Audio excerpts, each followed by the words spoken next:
Hey, besties. Let's throw some shade, honey. You ready to get into it?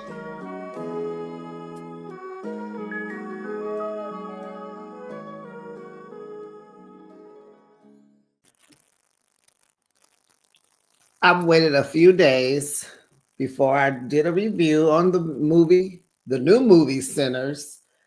It'll be out a week tomorrow. It has already grossed $70 million. Way to go, Ryan. Ryan Coogler is the director who did Creed, Black Panther, Fruitvale Station. Yeah. Um, this body of work was just impeccable, if I can say that. Oh my goodness, you have to go see it. Before I dive into my experience of the movie, I've only seen it once. I am going to go see it again. It just takes so long to process. The person I went with, that was their second time seeing it, and they were still speechless, didn't know what to say, couldn't put it in words. Just, it is a magnificent film. It definitely will go down as a classic. I can see it being the next color purple or Friday, even. You know how every time you see it on BET, VH1, you're going to watch it as if you've never seen it before. This is a film, it has gotten great reviews. Everyone says they have to see it twice or they have seen it twice. I've seen a few people that say they're going for a third time. Now let's talk about the Coogler deal. Ryan went to Warner Brother with what he wanted. This movie, if you don't know, it's special, it's close to home. It's dedicated to his uncle. If you don't know, there's little if you know, you know, it's one of those things. I don't want to get into all that, but it's close to home. It's about family. Um, so the Coogler deal, that's what we're going to call it, okay? He got final cut. That is never happens in Hollywood. The production company, they always want to do your final cut on the movie. Okay? He gets to do his own final cut. He asked for a budget of $90 million. I can almost guess that he wanted 100 million, and maybe there was some negotiation going on and it settled for 90, because it just seemed like, why 90 and not 100, right? It just seems like there was a little negotiating going on in my mind. Ryan will get the film back, and he's going to own the film after 25 years. That never happens, right? And so what I heard is they expected this movie to flop. That's why they were like, okay, you can have it back. Oh no, honey. This movie will make a good $100 million by Sunday. Yeah, it will. So Ryan will also make the first dollar. This means he gets his money in the beginning of this project, okay? He will not have to wait on the studio to recoup its money before he gets a check. He's going to get money as they get the money. Okay? So this is the new industry. These are the new deals. This is what we coming for. And all due respect, he wrote the movie. He directed it. I mean, what's next for Ryan? Getting his own production company? I can see that happening. But let's get into the movie. Some of you don't want to go see it. You're so afraid. You don't like horror. You don't do, ooh, I don't do spooky. I can't stand blood. I don't like creepy creatures and goblins and ghosts. Girl, what? For anyone living in the USA today, you are living in a horror film, okay? this, this movie is nothing like that. But I do like that it's categoried in the horror. Blacks, we need to be there. We need to be there. But this movie could easily be action, thriller, a musical, even. It could be.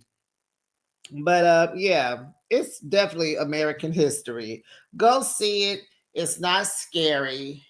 The vampires represent is symbolic, symbolism at its best. Go see the movie.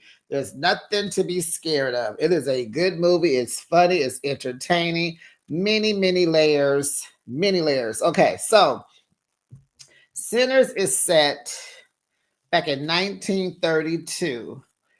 Um, it's coming off the backs of the Prohibition. This is in the middle of the Great Depression. You got the Jim Crow era happening. We see cotton fields, plenty of cotton. We see the sharecropping. We even see chain gangs. Okay. We're in the Mississippi Delta, Clarksdale, Mississippi to be exact. Mississippi is a place where many black musicians have developed their blues there. There was a Robert Johnson. He passed away at a very young age at 27. He has a movie on Netflix, but he was raised and breeded in blues from Mississippi. Like I said, this movie is an action, it's a horror, it's a musical, it's a thriller. It's American history in a very masterful way. The cinematography, oh my goodness, it delivered beautifully. Colors on a 70 mm film with an incredible cast. These people acted their butts off. They did good. This was their first movie, and you couldn't even tell. And then, Michael B. Jordan played twins. How can that even be possible on the same movie? That is hard. I know that is hard. And I wonder if he got, two paychecks for that. Huh, Ryan? Did he get two paychecks for that? Okay. And honey, we're not gonna talk about the score. This fantastic score. Oh my goodness, it was so good. The guy Luke Ludwig, this is Ryan's friend. He has done the music on all his movies. I believe he's Sweden. That man is a masterful mind when it comes to music. He's done all the music. I believe Raphael Sadiq had a hand with the music too. Okay, what else? This story has layers and layers of storytelling at best. I only jumped once. There was a knife coming through the wall and it just jumped. I jumped. I watched it on IMAX. So it was up and close and feeling good, looking good, and it sounded very well. I suggest to go see it on IMAX. But this movie doesn't scare you. It amazes you. Okay. The writing has so many historical musical references. I mean, it's the thought provoking themes. You just have to see it more than once to just collect and get everything. Ryan took his time telling this American story. It's like he's the teacher and we're his students. We are in class listening to him lecture us for 2 hours and 17 minutes, right? Trying to take notes, trying to remember. It's going, it's funny, it's entertaining. It moves pretty well also. And yeah. So it makes you wonder, was the point of this, was Ryan trying to get at the representation of how Hollywood is, how the industry is? You're talented, and they want it. Hold on, you guys. Get out. My dog is trying to be Velcro. Um, is it about your spirituality? And it is. It's a spiritual warfare going on. It's American history. It's about our own struggles, our struggles with love. You got the Ku Klux Klans coming for you. The Indians are chasing the vampires. You got the exes chasing the men and the child. It is something. It is something. And the twins are chasing a good time. They're trying to bring the black community together to have fun. And it's so supernatural. Yes, it is so supernatural. So let's get into it.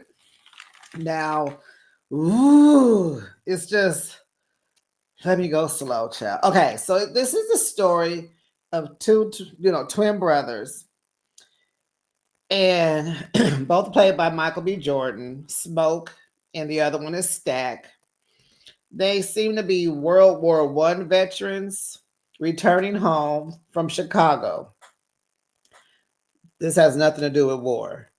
They were in Chicago running amok up there, stealing and robbing and, doing gangster things. They actually stole from Al Capone, okay? Because, honey, all the pow pows, those were the same guns that Al Capone used to use, okay? Maybe military, I'm not sure, but just I picked up on the military from the way one of the twins was talking to Preacher Boy, aka Sammy.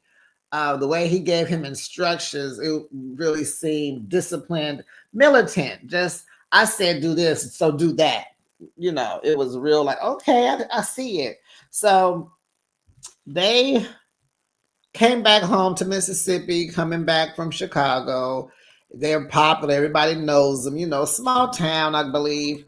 And they wanted to buy this dilapidated sawmill. Child, they bought it from a Ku Klux Klansman. He probably was the Grand Wizard, okay? And they wanted to turn this sawmill into a juke joint. So they came back home to make the deal with the devil that they knew, right? They know about, it's Jim Crow, so they know about the Ku Klux Klans and the this and the that. So they're back home. They done stole all this money. They've stolen Irish beer, a whole bunch of liquor. They are set. They got money. They dress nice, look good, swagged out. They ready to make things happen. And the whole town is like, oh my God, they're back. Okay. Ciao. So let's just break down the characters, shall we? So we have the twins. Smoke, played by Michael B. Jordan. He's the more cautious twin, the responsible twin. Okay. Stack is the risk taker, impulsive, the bad twin, if I may. And they got a vision. They want to buy this sawmill. They want to have a juke joint. Okay, we'll get back to them. Moving on to Sammy. That's Preacher Boy. So he's a pastor's son. Wait, let me go back to the twins. The twins had a father. We don't know much about the mom. The twins had a father that used to beat them.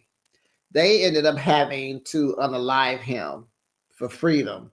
So you see what I'm saying? Like, this is a fight for freedom, right?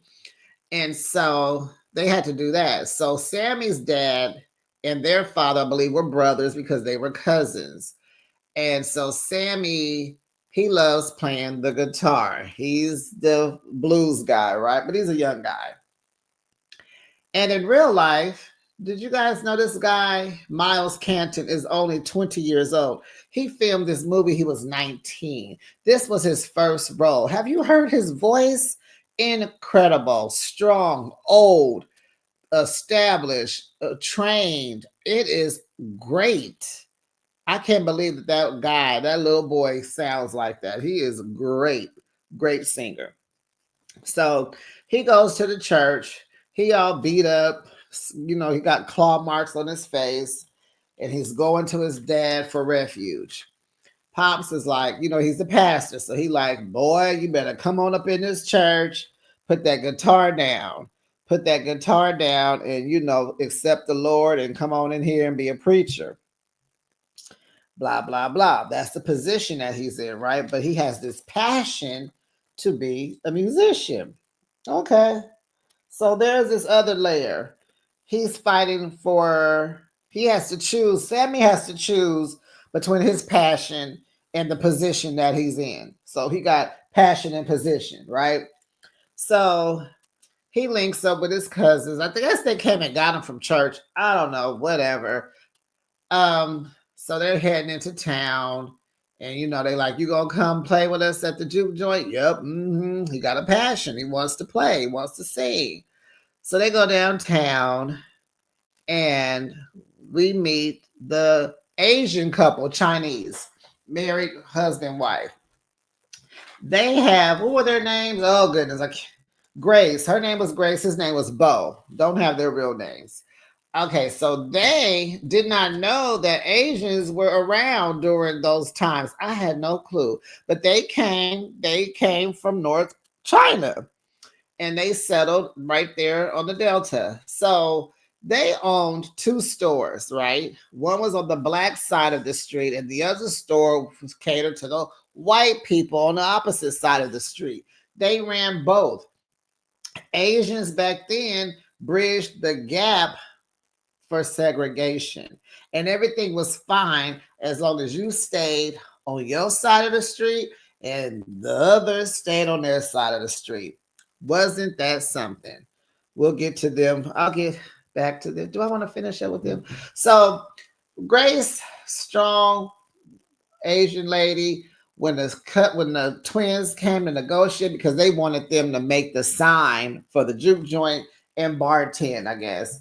And so they had grocery stores. And the wife, Grace, she's doing the negotiation. 20 cents, 40 cents, 30 cents, 60 cents. She's negotiating. Her husband, Bo, he's just chilling. She negotiates well. They make a deal. Good. Okay, so they go down to the train station. This is where they bump into Delta Slim, who's played by Delroy Lindo. Funny throughout the whole movie. Shouts out to Delroy. He lives in Oakland. Hey, what's up, Lindo? So, he's like an alcoholic, old has-been type of singer or whatever. They like, you want to come sing? He like, nope, I'm going to stay right here because I get what I want, but I won't what I get. And they like, look, we got this Irish beer, partner.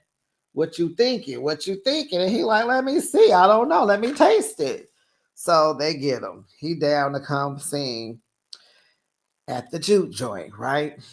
So then Sammy's gonna play, Delta Slim's playing. Then here comes Mary. Oh goodness. Mary is who's ex-girlfriend? Mary is Stack's ex-girlfriend. Now, Mary's mother just recently passed away. She's mad, got an attitude with them because they didn't send flowers and they didn't come to the funeral. Her mother was there for them kids when they were babies. She helped raise them because I guess they didn't have a mom. So he like, get away from me, girl. Get away from me. And she like, what's up? What's up? What it do? You back home? What it do? And he like, I ain't fooling with you. I'm trying to keep you safe. I'm trying to keep you alive. You stop fooling with me. Leave me alone. And she don't want to. She's in love. He love her too, but he not letting on to it, right? So come to find out, she's a half breed. Her grandfather was half black or something like that. So she got a little drop in her. The drop. If you have a drop, you black. But she can pass for white because I believe her name was Haley Stans. Her name is Haley Stansfield or something like that. And I believe she is white, right? But anyway, great actress. So we met at her because at the juke joint, this heifer, they got her. They did get her. The vampires got her. And they got her because this heifer wants to go out and talk to him. When they came up to the juke joint, she called herself. One of the twins told him to leave. Like he knew they wasn't cool. Leave. They out there playing Irish folk music, dancing, and trying to come in to have fun. And they were trying to persuade them with money. And Twin was like, nope, get out of here. So she decides, oh, y'all gonna need this money because when Al Capone and them figure out where y'all at, you just stole their money, you gonna need all the money you can get. So she feels like she gonna go out there and talk to the darn vampires, and they got her. Then of course she came back in the juke joint, and that's how she got Stacks butt. They doing the do, right? And honey, she was drooling. And he was like, "Hey, wait, you drooling?" And she was like, "Do you want some?" And he was like, "Yeah," because they're in the moment. They love each other. They probably first loves from your childhood, right? So he like, yeah, he about to. So it's yes to everything, right? So child, she got him. So then Smoke told Sammy to go in there and get him, because it's a lot going on outside with this group out here with these, the vampires. So he goes in and see that they're, Stack and Mary are making love, and he don't want to interrupt. Child, this movie was so good. So Mary, she messed up because she went out there and talked to him, but whatever. They end up together. Okay, who else? So we didn't talk about Cornbread. So the twins and them, they run by the cotton field. Cornbread is picking cotton with his wife. And they like, come on, blood. We need you to do security for us. Come on. The wife, he like, nah, blood. I'm living on straight and narrow. I got my wife. We over here picking this cotton. I'm good. And nah. Wifey talking about, boy, you better go do that security with them. I'll be all right. You ain't doing nothing. You moving slow anyway. So he like, I can go. They're like, yep, you can go. So Cornbread is the bouncer, right? Child. And then Sammy back at the train station. Sammy flirting with a married woman. Her name was Pearline. And so he invites her to come to the juke joint, and she like, you don't want to mess with this because I got a husband. And he like, yeah, okay. But did she really have a husband? Because he didn't come to the juke joint. Was she just saying that for him to chase after her? But okay, remember the title is called Sinners, right? And this is all relative. They're all sinners. If she was married, because they did the do. So the cousins was telling Sammy, he's the younger cousin. So the twins telling him how to eat punani. Child, you know how you lick your ice cream? That's how you do it. Woo, woo, woo, woo, woo. So Sammy and Pearline end up at the juke joint, right? So sinners, right? So she's sinning because she is committing adultery, correct? Now, when they were gearing up, um, I'm going backwards. When they were gearing up, they were in the truck, and the truck had stolen liquor and pow pows. So when they was about to, show it to Sammy or whatever, there was a snake back there, right? Symbolism. So what does the snake represent? Sin. You got it. They got stolen liquor, stolen money, stolen pow pows, getting ready to then bought a dilapidated sawmill with stolen money. About to set up a juke joint where there's, devil music and making love and liquor, all that. Sin, sin, sin, sin, sin. Correct? Right. Okay. So, child. Okay, let's talk about Annie. This is Smoke's estranged wife. Beautiful lady. So glad people are raving about her because she wasn't the light skinned, mixed breed, small, light skinned lady. She's um, full figure, dark skin, African descent, beautiful.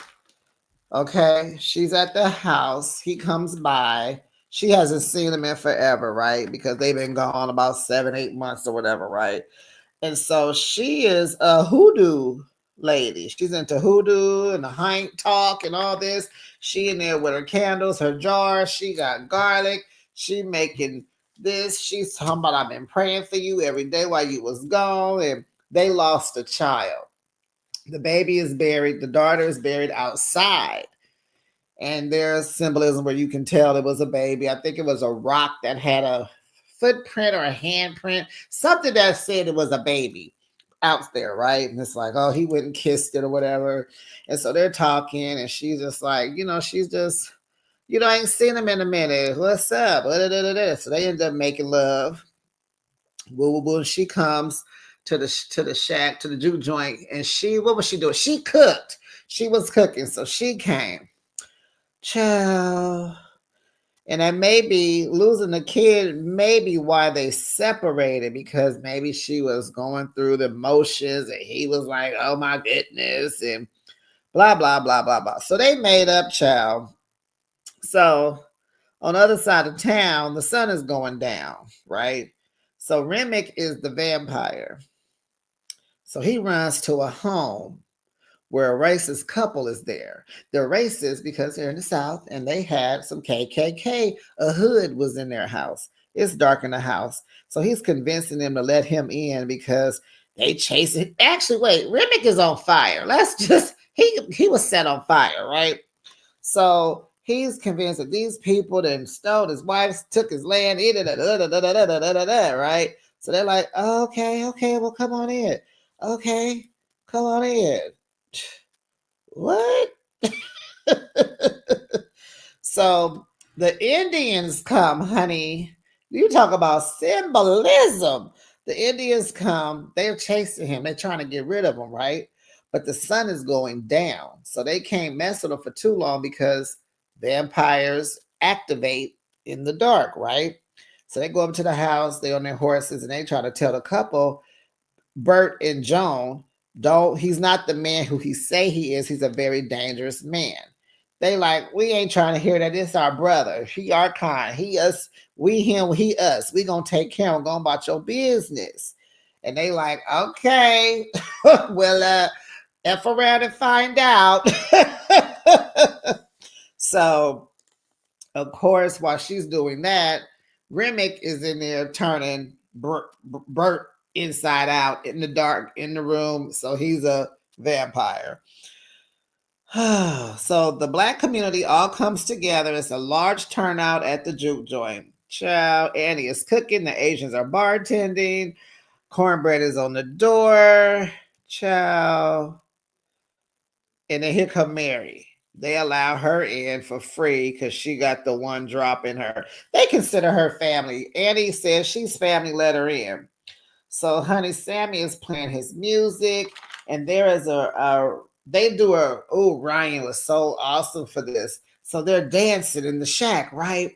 And they stop the camera, just a little small pause, and everybody's dancing, and it's giving you the rendition of the Sugar Shack by Ernie Barnes.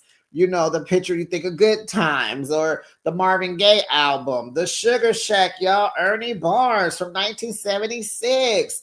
So inspiring. It was just one of those, oh my goodness, oh my goodness.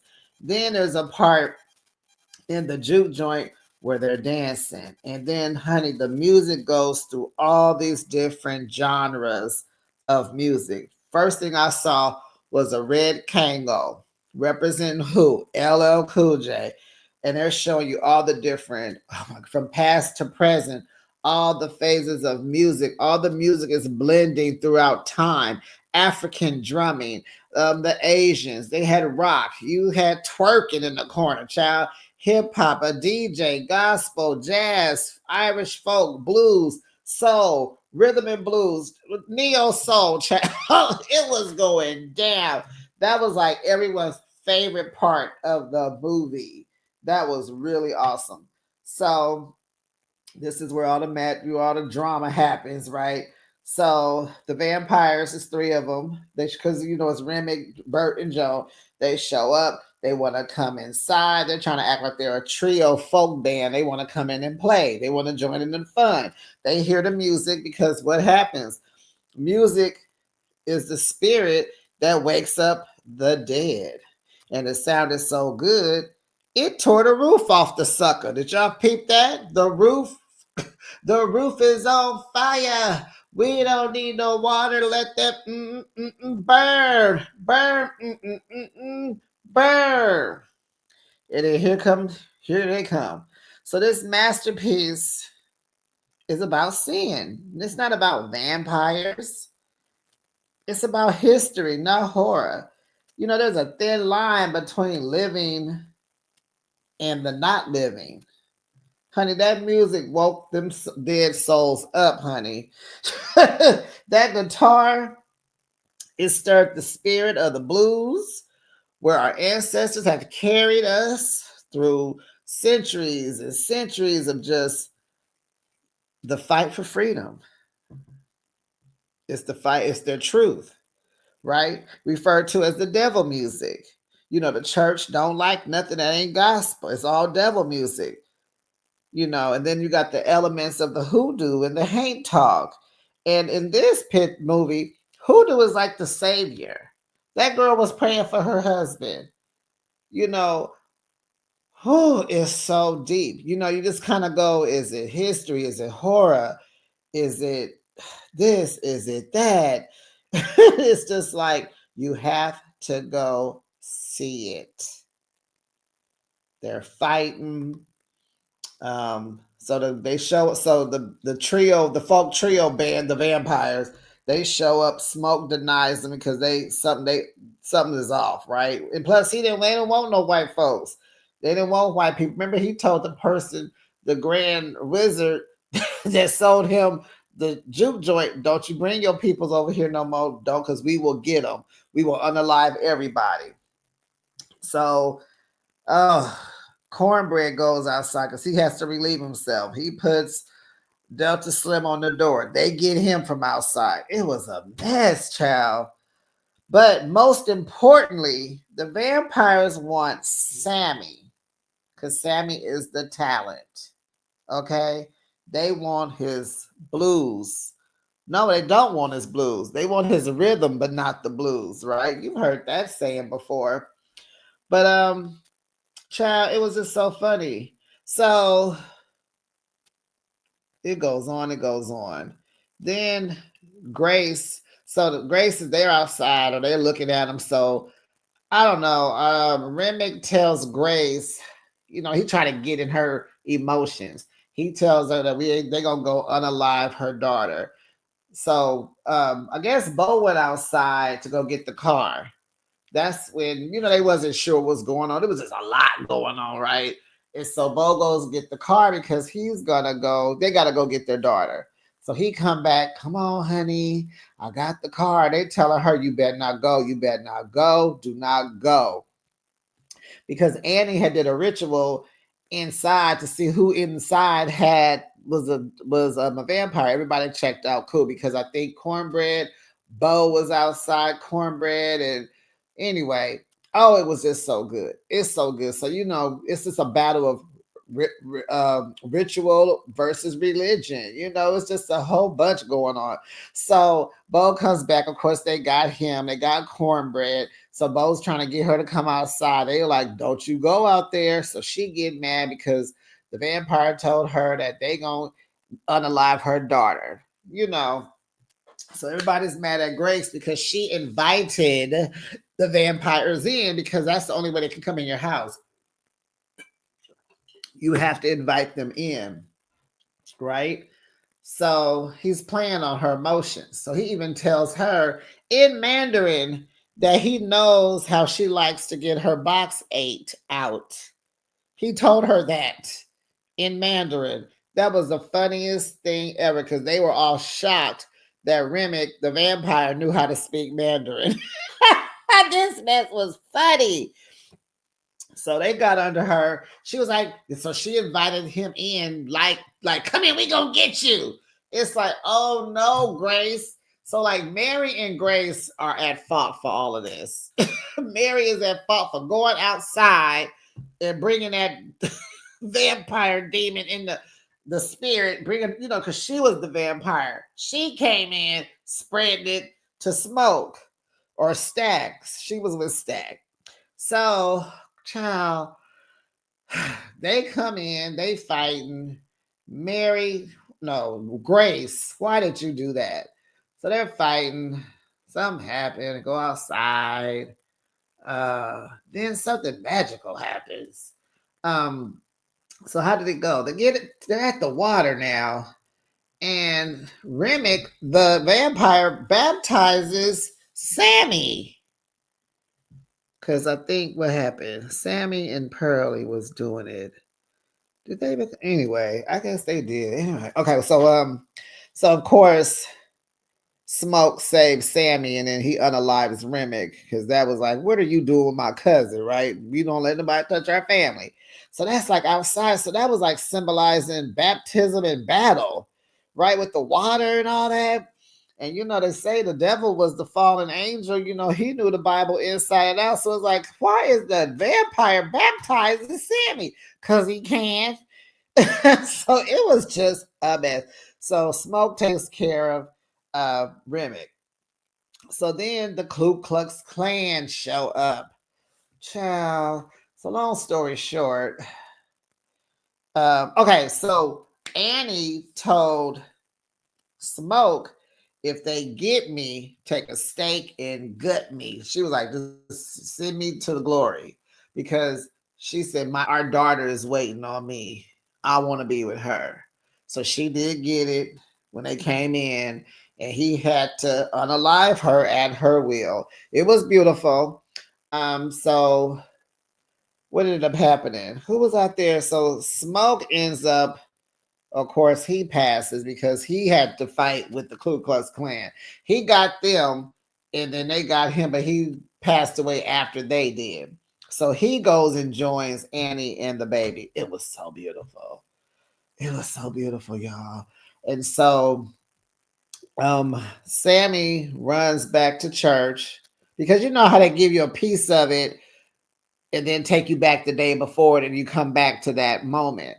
And remember, all of this happened in one day. So he is running back to the church, and the daddy's like, the daddy said, you're gonna play with that devil, he gonna come home with you. Drop the guitar. So we find out the guitar, the twins gave him the guitar, and they said it came from someone, but I think it came from their daddy that they unalived. And so Sammy did not put that guitar down. He picked his passion over his position. So the movie speeds up to 1992. And so Sammy is older, of course. So now that he's played by Buddy Guy, blues player, he's in his bar called Pearline. And child, who walks in? Mary and Stack. They have sunglasses on. They're vampires. They ask him, "You want to live? How you doing? You all right? You want to live forever?" He like, "Nope." And they talk about what was your favorite day or your favorite day or whatever. And it was like that day, before all that drama happened. And it just ended very well. So I hope my review is gonna make you go see it. It was so good. The music, guys, the music. Oh my goodness, Troubled Water. I am still bumping that. But kudos to Ryan Coogler, Michael B. Jordan. They are a dynamic duo. They do all the projects together. Kudos to Michael Jordan for being Stax and Smoke. Highly respect him even more. You know how when you like Jamie Foxx, right? He's a comedian, a singer, an actor, sitcoms, movies, plays, whatever, stand up, right? But when he did Ray, much respect. So this is how I feel about Michael B. Jordan. Much respect. You did two characters at the same time, and in doing that, his two roles never left the camera. Like they never left the camera. This movie was a 10 out of 10, A plus, chef's kiss. Ryan Coogler, you did your thing. Now I'm gonna put this out there. I would love to interview him. Oh, I sure would. Like a Q&A, ask him all the questions and all that, because I'm sure there was just a lot of, there's a lot of themes, there's a lot of symbolisms, but pretty much it was American history. This just how these white folks treat us. That's what this movie was about. It's how they treat us. I mean, you can go towards religion versus ritual. You can go that way. But at the end of the day, we are all sinners. Bye, bestie.